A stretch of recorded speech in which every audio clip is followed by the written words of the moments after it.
કેશોદ માનવ કલ્યાણ charitable trust સંચાલિત કર્મશીલ group દ્વારા senior citizen advocate જે.કે. મેસવાણિયાનું તેમની પ્રેરણારૂપ વિશિષ્ટ કામગીરીને લઈને સન્માનિત કરવામાં આવ્યા હતા અને તેમને પ્રશસ્તિ પત્ર એનાયત કરવામાં આવ્યું હતું। કર્મશીલ ગ્રુપ દ્વારા લાંબા સમયથી એક હકારાત્મક અભિગમ અપનાવી જે લોકો શહેર કે તાલુકા માટે વિશેષ યોગદાન રહ્યું છે આવા વિશિષ્ટ મહાનુભાવો કે જે વયોવૃદ્ધ થયા છે તેમની સેવાને બિરદાવવા વિશેષ સન્માન કાર્યક્રમ યોજવામાં આવે છે। આ કાર્યક્રમનું નામ સિનિયર સિટીઝન સન્માન રાખવામાં આવ્યું છે। આ સન્માનિત વ્યક્તિઓને દિવાળી કે ધૂળેટી જેવા તહેવારમાં કંઈક યાદગીરી આપી કાયમી માટે યાદ કરવામાં આવે છે। આ કાર્યક્રમની જાણ સન્માનિત વ્યક્તિના પરિવારને અગાઉથી જ કરી દેવામાં આવે જેથી તે દિવસે તેમનો પરિવાર પણ સન્માન કાર્યક્રમમાં હાજર રહે જેથી કરીને સિનિયર સિટીઝન વ્યક્તિ અને તેમનો પરિવાર આ પ્રસંગને ગર્વ સાથે માણી શકે।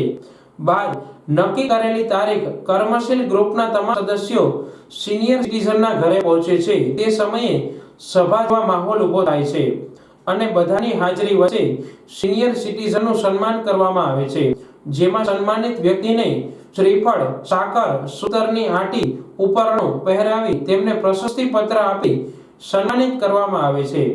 અત્યાર સુધીમાં કર્મશીલ ગ્રુપે 11 જેટલા સિનિયર સિટીઝનોનું સન્માન કર્યું છે। આ કાર્યક્રમમાં વૈષ્ણવ સમાજના લોકો, મિત્રો, સગા સ્નેહીઓ, ડોક્ટરો, વકીલ મંડળના સભ્યો, રાજકીય સામાજિક સંસ્થાના આગેવાનો હાજર રહ્યા હતા। આ તકે એડવોકેટ મેસવાણિયાના બંને પુત્રો પ્રદીપભાઈ, લક્ષેશભાઈએ કર્મશીલ ગ્રુપ અને હાજર તમામનો આભાર વ્યક્ત કર્યો હતો। આ પ્રસંગે કાર્યક્રમનું સંચાલન કરનાર હર્ષુભાઈ લશ્કરીને મોરારી બાપુ હસ્તે ચિત્રકૂટ એવોર્ડ અપાયો હોય તેમનું પણ સન્માન કરવામાં આવ્યું હતું। આ પ્રસંગે કર્મશીલ ગ્રુપના ડીડી વાણી, પાલભાઈ કારિયા, કાંતિભાઈ ડાભી, વીરભાઈ ઓળેદરા, રાજેન્દ્રસિંહ રાયજાદા, ડોક્ટર રેમાંગ ધનેસા, એડવોકેટ શરમણભાઈ પીઠિયા, વકીલ મંડળ પ્રમુખ સુરેશભાઈ ચાવડા સહિત આગેવાનો હાજર રહ્યા હતા। રાજેન્દ્રસિંહ રાયજાદા, કર્મશીલ ગ્રુપ।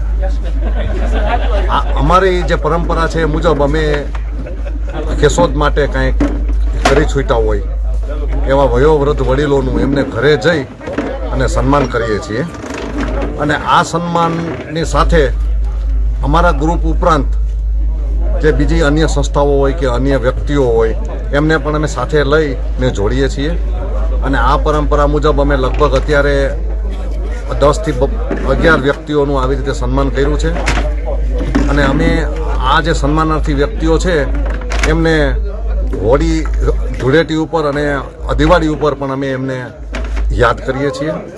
એટલે આ પરંપરા હજી જળવાઈ રહે અને આ ગામની અંદર એવું થાય એવી આશા વ્યક્ત કરું। આજના દિવસે કોનું સન્માન કર્યું છે? આજના દિવસે અમે વયોવૃદ્ધ એડવોકેટ શ્રી મેસવાણિયા સાહેબનું આજરોજ એમને ઘરે જઈને સન્માન કરેલ છે।